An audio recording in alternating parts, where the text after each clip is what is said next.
Rep. Go. Rep.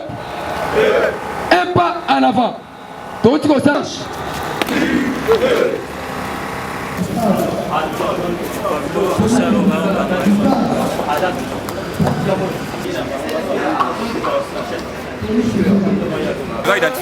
Mon anda kula. Il va jouer dans ta parole.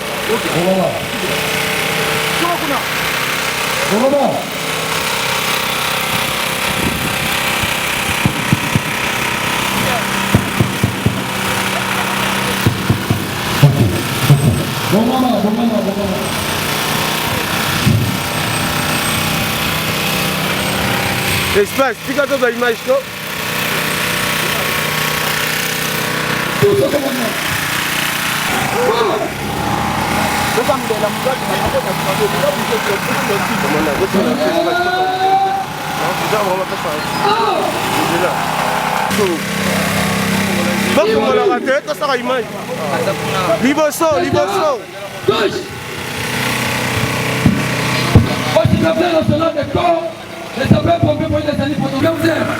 Les cadres et les éléments du corps national pour l'incendie protection civile se sont rangés pour vous accueillir et vous rendre dans la zone matinale.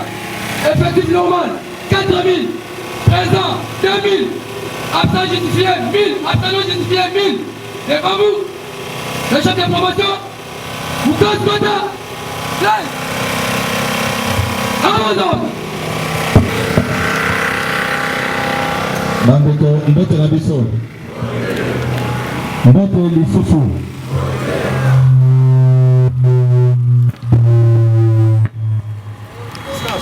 na pese bino merci pona volonté na bino osepeli koya na stade martyr po boyoka lolenge nini musala ezali kotambola tozongi sepeli lisusu merci na nzambe parce que nzambe nga oyo lelo tozala esika tozali awa po tosolola vraiment lelo il fallait vraiment tosolola tozokana lelo journée ya lelo ezali journée vraiment il faut to communiquer toyeba touti wapi tokomi wapi tozokende wapi il faut vraiment to communiquer toko débattre journée ya lelo na 5 points. Premier point na biso lelo tozo bandanango ezali nano problématique ya formation. Parce que tozala bandeko basilisa ki ba formalité mosusu pour la formation mais formation esalema kité. Ebele ba mitunaki pourquoi formation esalema ki té. Tozala ki éclairer té. Tozala obligation ya koyebisa bino pona nini formation topusaki yango. Et là, quand il y a liboso, toujours communiqué il y a ministre de la fonction publique. Avec ça qui va secrétaire général union son réunion, communiqué Zali pour diminuer l'effectif dans la carte d'administration. Pour nous, il faut pas diminuer l'effectif. Pour aller dans la troisième vague de coronavirus. Donc maladie et Zali. Il y a un ministre de la fonction publique a fait des communiqué. Ça c'est le 1. Deuxième communiqué, gouverneur de la ville. Na ebite seke bolanda ke gouverneur ndengeni ni maloba ya gouverneur alobaki. Donc tozana obligation ya kotosa mibeko oyo bakozi balobi. Troisième après ba information na biso tozoyoka ke mokonzi ya mboka il faut aloba semaine tozali. Tolingaki to anticiper to banda formation te sans tozela adresse ya chef de l'état. Tozoyoka na malamu parce que toyebite soki bako confiner soki to kozala confiner te. Mais na kati administration to sali organisation. En attendant to zala communiquer wana to yeba ndenge ni mokozi akoloba. Biso na kati administration to bandi impression de brevet. To zoka na malamu. To bandi impression de brevet, to sala ki mo erreur pour na communiquer bino, to sengi ndeko nyonso to asilisi formalité na ye. Akanga photo passeport moko. Na sima photo passeport tia kombo na yo. To zoka na pour permettre biso to tia na brevet na bino. Donc to bandi opération à brevet lelo. Motonyo surtout a même la biso photo na bureau atika photo passeport na ye. Si ma photo passeport okomi kombo na yo parce que to kotia photo na kati ya brevet. Na opération oyo ezali na bandeko. Musala oyo tobandi na yango na banzi ba ancien quelques têtes bazali parmi biso. Touti musika. Je vous assure touti musika. Pour to commander to comme boy. Zali. Mais zana quelques têtes. Ba bosusu bazamem ba proche collaborateur na ngai. Bazako tamola ka ba groupe. Pour démoraliser bateau. Chers frères, chers collègues, ceux qui n'ont une liste moko nazali nango lelo, na tangi yango awa na stade martyr. Ba collaborateur nga mususu ba kokoka konyata na stade martyr awa te. Parce que des fois ba kobeta bango na stade martyr. C'est ça qui n'est pas bon. Je combats des pratiques oyo ya kozwa quand moko boyo privilégié bango quand mususu eza na privilégié te. Na ko tolérer eloko wana te. Na banzi ebele bazali te. Mususu ebele balelo ba été. RC Mukasu. Azap. Oya présenté les cas na équipe na yo. C'est-à-dire Makanzu est suspendu jusqu'à la nouvelle ordre. Toka ni madame. Nous avons présidé parade jusqu'à la nouvelle ordre. Na équipe na bino na bandeko basongi biso na tongo ya lelo. Merci beaucoup. Les années pratique moko mabe, c'est diabolique, satanique. Ba responsable de la famille, ma bota, ma père de famille bazali awa. Mais quand nous litons, tozo bunda pona ke musale kende liboso. Bande ko bakoti ka banda kuna bango te ba na stade martyr. Pona yo composer peut-être ba liste solo pakala et ba kombo ba tomusu ezalate. Na ko tolérer bêtise wana te. Il est le président de la République. Après Simiso Moussala, qui communiqué au Conseil des ministres. Création d'un véritable service public de la protection civile. Ça, c'est les chefs de l'État qui ont parlé. Na Kati à Conseil des ministres. C'est-à-dire que l'effort est quelque part. Et ça, quand les chefs de l'État ont décidé comme ça, ça veut dire que l'effort est salué quelque part. Mais nous allons couper ça. Bien nous merci. Parce que nous avions travaillé. Nous travaillons dans l'équipe. Et Moussala wana eza déjà na maboko ya bakonzi mboka. To travailler pour la bolama Moussala. Quand on parle de création d'un service public de la protection civile, to zala ki na direction moko. Mais na Moussala to sali to bimisi 10 direction à protection civile. C'est-à-dire que to komana DGA plus 10 directeurs et puis ba chef de bureau, ba chef de division, ba chef de bureau. Na ba attaché du bureau de 1, de 2 jusqu'à comme en étape à huissier. Pour ça, il s'est mis déjà. Voilà, vendredi, bah, vous avez quelqu'un qui a inscrit à la formation. Mais vous allez quitter, et c'était dit à Moussala Wana parce qu'il y a urgence et Zalaki. Et il fallait tout déposer en go. Donc, on a conseil des ministres de Zalaki vendredi. Mais la Banzi, c'est dans les bons. Vous allez pour avancer. Moto Ayate, à cause de non, ils allaient boyer. Moto ya kokosa yote ke non ndenge tozali boy et formation wana et brevet boy bato ya kala bozo mona bazana ba 12 ba 8 brevet. Mais pourquoi bozo boy bato ya sika bazana na brevet? Il y a un anguille sur roche. Comme dans la prudence. Bozo comme le baboza ba expert. Qu'est-ce que vous allez présenter le la justification na cas un contrôle que vous allez qu'il faut former. Ça vous la brevet. Mais pourquoi moto wana za na brevet? Pourquoi? Et parmi les groupes wana, vous avez comme bolongoli, il y a monsieur Bino et Matana, Batomusu to éviter. Et pour les gâter. Heureusement qu'on a été vigilants. On a été vigilants. Tu bandé remplissage à brevet, tu commandes en lobby. Mettons c'est la mouké adresse Yabakonzi Mboka. Parce que tu éviter, j'insiste.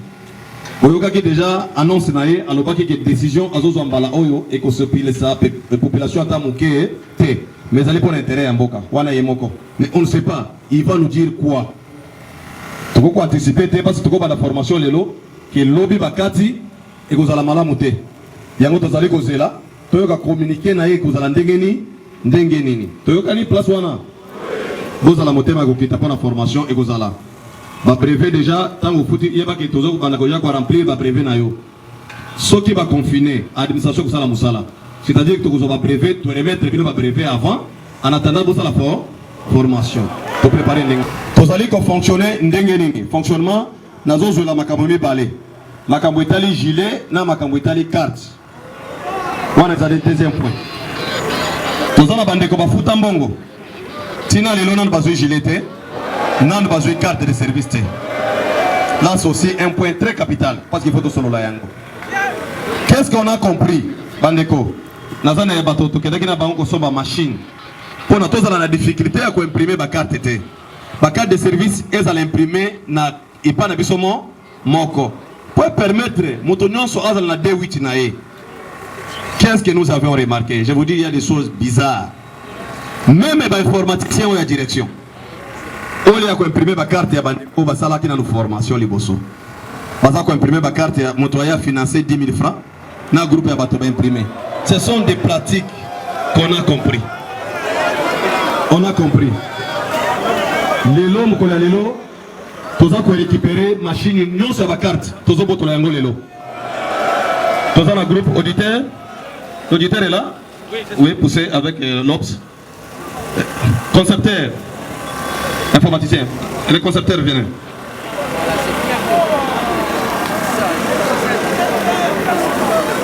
Journée à Lelo, Totier, équipe Oyo.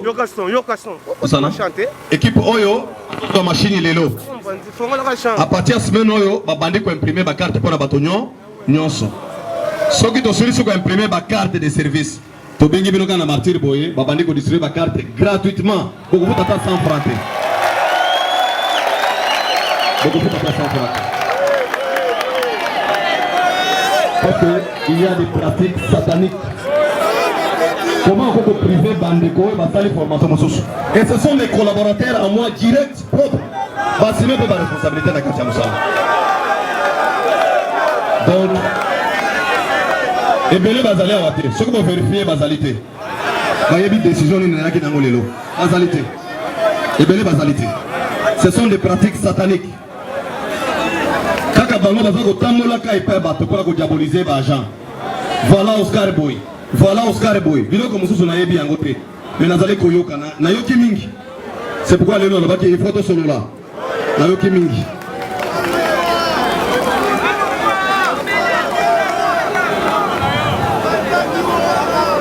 Na kati ya administration na sengi service ya sécurité bandeko bauti dibwa bauti masina bauti ba pompage tango baye pour la kozwa information à carte na bureau tango baye na bureau pour la kozwa information boko benga na patwana na kola bampo côté parce que ce sont des responsables motoye azana ni banda do bandiko benga na ye non c'est pas comme ça. Service et protocole, maman ni na bazar. Boya liboso. À partir de lelo, service nyon sotango bokoya na bureau, bato bokoya babino, eza bango. Pour accueil. Non papa, parce que des ordres les alaki mingi. Service et protocole et que soit accueil. Tango moninga faut du transport, aye na bureau pour na koyoka information. Kobenga na été. Yambaye atala na ina yambi été mais yambaye protocole, pesa information. Oyeli likamboni na yepo na carte peut-être na yepo na gilet ou bien na yepo na brevet dans information. Tango ko communiquer moninga na kimia. Moninga ko zonga na ndaku. Mais tango bino ko baliko bena na moto ko la mbwa. Longo. C'est ça la pratique wana toujours tolérer yango les sociétés. Toujours tolérer yango. To sans l'observation la point à point na zoyo ka mingi na sans l'observation ya likambo moko. Donc ndena yebisa kino lelo il faut to solo là.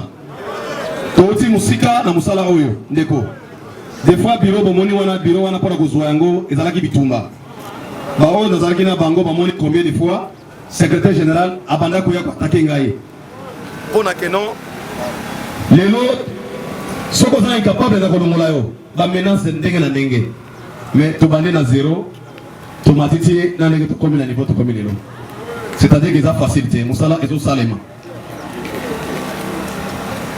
Vous allez dans le troisième point. Dans lequel il y a un point Moussoussou, vous allez point comportement. Chers collègues, biso moko, le collègue dans le que non, pour éviter des sujets à Bakonzambo, quand on va confiner biso. La protection civile, et allez wana bazo benga biso bien, protection civile. Ce que vous avez dans l'administration, il faut qu'on ait un comportement nini to afficher dans l'administration. Parce que nombre de zali awa, ils sont tous à la grade de n'imoko te. Faut savoir la vérité. Dans l'administration, vous avez le grade statutaire. Vous avez un directeur. Vous avez un chef de division. Vous avez un chef de bureau. Vous avez un attaché de bureau de première classe. Vous avez un attaché de bureau de deuxième classe. Vous avez un agent 1, agent de bureau de première classe, agent de bureau de deuxième classe. Donc, vous avez un huissier. Mais le lengeni est que non, parmi bino, vous avez mérité que vous avez la chef de division, vous avez mérité que vous avez l'attaché de bureau de première classe. Et vous avez le niveau d'études. Les compétences sont d'attribution. Il faut trouver un dossier, tout examiner le dossier, il y a moko parmi bino. Et l'administration est servir l'égalité. L'administration est aider l'égalité. Dans le bas qui ce que tu as un médecin, il faut tous en armoire avec un dossier complet tout classé pendant les collections dans ces côté médecin. Tout classé. Tout classé dossier à mécanicien banda les collections dans ces. Tout juriste, tout classé. Tout comptable, tout classé. Moto na moto. Donc là, catégorie par catégorie, dossier d'administration va classer à Wandengewana. On peut venir nous brisquer aujourd'hui pour pas contrôler biso. Mais tout ça, les recours à l'administration, totalement, dossier, il y a un comptable classé. Dossier, il y a un mécanicien, il est classé. Dossier, il y a un plombier, il est classé. C'est comme ça. Mais le lingue, tout le monde a et bien, les collaborateurs n'ont pas je vous dis. Ce que tu dis que non, peut un dossier, peut-être, il y a chargé équipe département contentieux, ou bien département médical. Ils allaient vraiment vide. C'est pourquoi tous les gens qui ont besoin de préfet, moto constituer sous dossier na physique. Ah même abisso dossier na musala, comme ça tout le monde classé. Parce que les organisations à Sikatosali, il faut tout classer par dossier à moto na moto. C'est par là qu'on va commencer à quand tout classer même la commission d'affectation, pour voir que lui à quel niveau. Azo mérité tout ces grades ni. Nous devons travailler parce que nous sommes presque à la fin. Quand nous allons courir, nous allons aller côté Touti quelque part. L'administration est un comportement qu'il faut adopter. Parce que nous avons un code de bonne conduite de l'agent public de l'État. Il faut, agent de l'État, à côté de l'Ox, Namutu, ou un bureau. Non. C'est l'administration. Agent production civil, au côté de la barbe, Tinasé. Non. Il faut quand même adopter modèle et administration. Tous les gens bandeko. Tous sungana vraiment. Tous sungana. Toi adopter modèle nini. Tu tambola na kati ya administration. Administration de la komoko il faut tout respecter ba norme ba principe na yango. C'est pourquoi botalaka. Là le botika la komona ngai na signer bulletin de service. Mais na za mesure ya signer bulletin de service. Maintenant les autres licolo, na moni qui il y a un directeur chef de service qui est là. C'est lui qui a signé les bulletins. Ce qui a allé empêcher. C'est par là que na kusala nga lettre intérim pour la signer bi bulletin. Les longs ambassadeurs parce que eloko tabando bunda ezali tozala autonome. Service est comme autonome. Donc la mokonzamboka yemoko a décidé. Là vraiment c'est un acquis, je vous jure que c'est un acquis. Et ça facilité. Pourquoi? Parce que comme ça peut-être que non. Mbongo ya basaper pour bima peut-être bazoli mbongo ya bino. Non, c'est faux. C'est faux bandeko. Bato basali comptabilité économie baza parmi bino. Lokola mokozamboka a lobeli yango na conseil des ministres. Pour tous à la ligne budgétaire, qu'est-ce qu'il faut faire? C'est-à-dire, nous avons préparé projet à ordonnance. Ordonnance, on va ordonnance loi. Pourquoi ordonnance loi? Parce que l'école a parlé, dans le Parlement. L'école a le Parlement. Le Parlement n'est pas l'autorité budgétaire. C'est par là que nous avons ligne budgétaire. Voilà, protection civile, comment fonctionne ce qu'on a budget. C'est par là que non, il y a un premier aboy, il y a un premier aboy, il y a un premier aboy. Parce que l'équipe n'a parlé, n'a parlement. On peut même savoir que non, bon, la ligne budgétaire ni, ligne budgétaire ni. Avant bon il faut dans tout travailler. C'est à nous de travailler. Mais le projet de l'ordonnance pour transmettre à la Kimia, tout le monde qui travaille déjà, tout est dit déjà.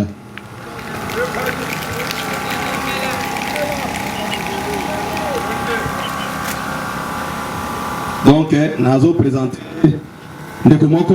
na base tokomi na suka tobondi pe mingi na ye tobandaki na 0 mais quand même baza ko appuyer biso donc moni ndeko son okoleka liboso quand même le combattant tobondi na bango mingi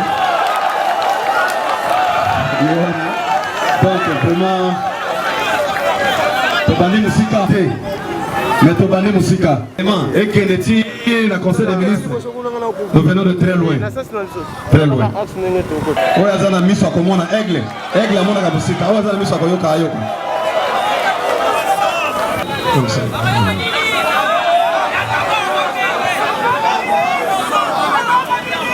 donc vraiment nasengi bino tozala motema kokita parce que na Kinshasa awa tozali nombre tozali awa soki ezalaki tozosala blague ou aventure soki tozosala aventure mbele effectif ya boye na stade de martyr moye totelema eza te nayebisaka bino chaque fois que tozotelema awa service nyonso ya renseignement ya mboka na biso eye informé faut kozala prudent na moninga na yo en matière de sécurité balobaka tout homme est suspect zala prudent na moninga za pembeni na yo oyaki yo moko olongi ndako na yo osambeli objectif oye na yango na mosala souci wana yo moko ndo oyebi yango soki omoni moninga azali pembeni na yo akoma omemela yo lisolo moko boye tuna eke lisolo yango ozomemela ngai mpo na nini okokokende pa bakonzi te opesa proposition oza na yango mais soki omoni azoya na lisolo ya kodétruire moto ndenge wana oyamba ye te tozolanda bien wana baza bato bayaka mpona kobebisa tanke ngonga tozali tomoni déjà Jérusalem ezali déjà boye tozokota c'est-à-dire bagilet ekokoya parce que ezalaki nano juste ezalaki débit mpona kopesa biso image mais lokola tenue ya bapompier eye toza obligé ya kozala na tenue na biso ya bapompier ndenge mikili mosusu ya poto ezali même oyo etali carte de service carte tozala na yango tokomi direction de la protection civile mais soki tokomi autonome tokomi direction générale de la protection civile carte na biso tozala yango pesala nini ekokweya parce que tokomata na niveau ya direction générale donc tokokoma lokola la DGM comme l'ANR nde tokokoma na biso donc bacarte toza nango parce que na tête nango ezali direction générale de la protection civile eza direction de la protection civile mais oyo ya sika ekoya na logo ya direction générale donc celui qui va signer akozala directeur général DG donc évolution ya mosala na bino ezokende ndenge wana faut quand même oyeba keno tokomi wapi nde yango nazopesa bino bacommuniqué wana mais lokola coronavirus eye protection civile biso nde tomobilisaka bato sur terrain toyebi te soki baconfine biso tozalaka toujours opérationnel taye biso totikalaka na ndako te biso tokitaka na terrain mpona kosensibiliser bato kebokeba malade ezali nini ezali mais ntango ozolongwa na ndako parce que tokozala na baéquipe ya rotation soki ke confinement eye tokozala na équipe ya rotation équipe B A ekoti e ekoti lobi kuna po rotation ezala mpona baja nyonso na rotation tozoyokana olongwa ndako na yo ata oza agent de l'ordre okozanga jamais masque na yo vraiment na mingi télévision soki tomoni ke non alobi te c'est-à-dire que lundi tokutani lisusu awa toyokani ok merci beaucoup pour la journée lelo nkolo azala na bino vraiment. Pourquoi cette insistance? Nous avions insisté parce que premièrement nous avions reçu les communiqués du ministre de la fonction publique par rapport à la troisième vague du coronavirus. Donc nous sommes dans l'obligation, comme nous sommes de la protection civile, nous sommes dans l'obligation de respecter les normes, les mesures barrières que les autorités de la place ont décidé. Donc nous ne pouvons pas aller à l'encontre. Et c'est pourquoi nous avions appelé tout le monde aujourd'hui pour leur dire que voilà, nous sommes en face de nous, il y a l'ennemi. L'ennemi pour nous de la protection civile, c'est qui? C'est la maladie à coronavirus. Comme nous avons un problème de troisième vague, donc nous avons fait appel à tout le monde. Parce que la protection civile, nous ne pouvons pas rester au bureau. Pendant qu'il y a une maladie, nous ne pouvons pas rester au bureau. Nous allons commencer à descendre sur le terrain pour mobiliser la population, informer notre population que voilà, il y a la maladie. Quelles sont les mesures qu'il faut prendre? Respectons les mesures barrières. C'est à nous, la protection civile, de descendre pour leur dire. voilà, il y a un danger, vous devez respecter les mesures barrières et les normes. Et on peut savoir c'est quoi les mesures barrières? Pour la question, je crois que c'est très simple, parce qu'on nous dit de respecter les mesures barrières en général. Mais quelles sont les mesures barrières par exemple? Les ports de masques. C'est vraiment quelque chose d'obligatoire. Est-ce que la population, dans les écoles, dans les églises, les gens respectent vraiment les mesures barrières? Comme les gens ne sont pas suffisamment informés, c'est à nous la protection civile de descendre sur le terrain. On va leur dire que voilà, il y a une maladie. Vous devez faire l'effort de respecter les mesures barrières. C'est ce que nous allons faire la semaine qui va commencer. Nous serons sur le terrain et on va d'abord commencer par informer les autorités et la protection civile va descendre sur le terrain pour informer, sensibiliser la population. C'est la protection. Le ministre de la fonction publique nous a dit de réduire les effectifs au sein de l'administration publique. Donc même nous avons les équipes de rotation. C'est pour prévenir les dangers. On ne peut pas amener tout le monde d'un coup, non. On a limité un bon nombre là, mais avec rotation.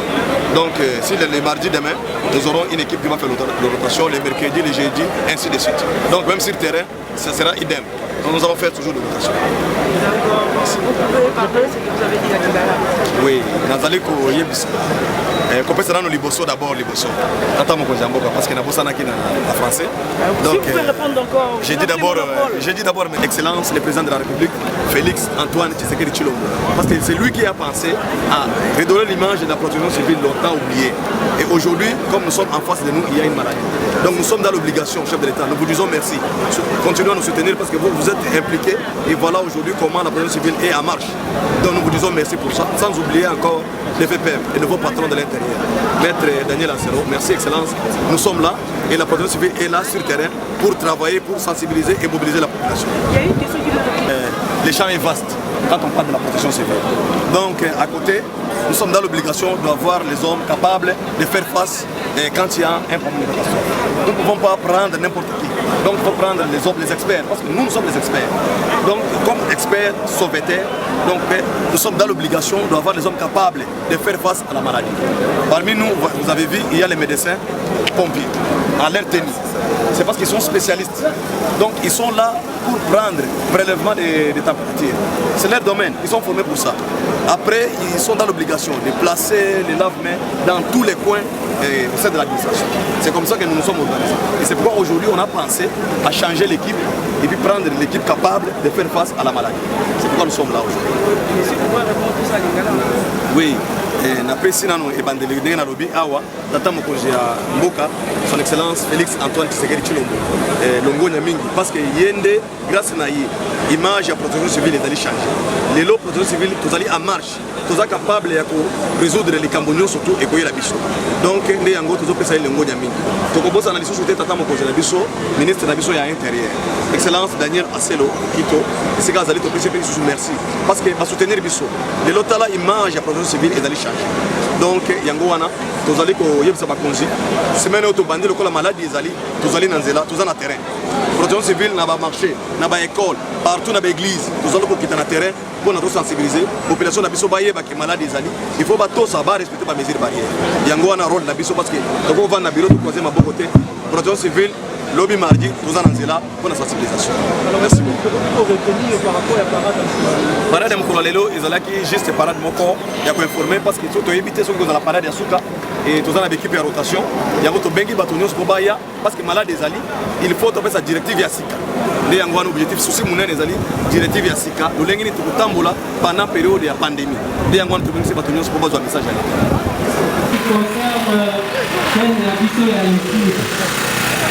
à partir de la téléphone à nous, vous comptez en application de la réussite, vous sur notre